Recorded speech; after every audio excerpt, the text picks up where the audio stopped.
Payer moins cher son achat immobilier sans faire baisser le prix. Nous allons voir comment dans cette vidéo. Je suis Stéphane Dibary d'Immostart, coach et investisseur immobilier.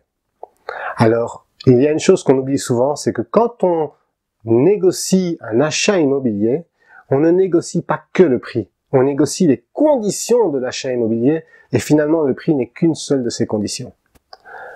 Alors maintenant, ça va vous paraître étrange, mais ce que je vous propose comme première réponse pour faire baisser le prix, enfin faire baisser le coût, c'est de négocier la description. Alors la description, vous allez me dire, mais le bien il est décrit comme il est décrit. Pas tout à fait. Quand vous achetez un bien immobilier, vous avez payé les droits d'enregistrement sur ce bien immobilier, qui sont une partie non négligeable des frais. Supposez qu'on puisse automatiquement diminuer les droits d'enregistrement, vous avez moins de frais, vous payez moins. Et ça peut se faire parce que les droits d'enregistrement, vous devez les payer sur ce qu'on appelle l'achat immobilier. Jusque-là, rien de nouveau.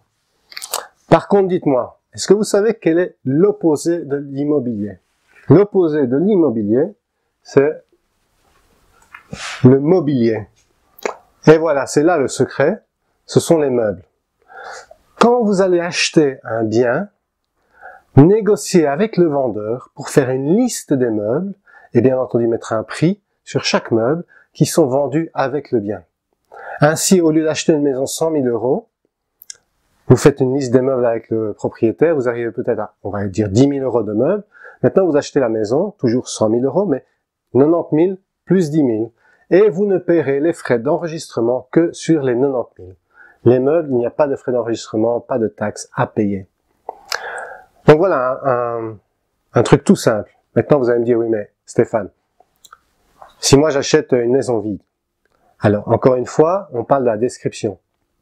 Rien ne vous empêche, si vous achetez une maison vide, de malgré tout faire une liste de meubles. Le tout, c'est de ne pas exagérer, avoir quelque chose de réaliste. Et idem, si le vendeur s'en va avec ses meubles, faites des photos avant, faites la liste des meubles et mettez-la dans l'axe. Ça ne coûte rien au vendeur et ça vous fait gagner des sous à vous. Alors voilà pour ce premier conseil.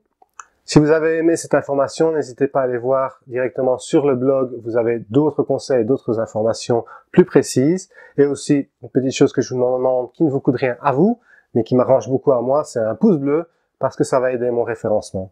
Alors, merci et à très bientôt.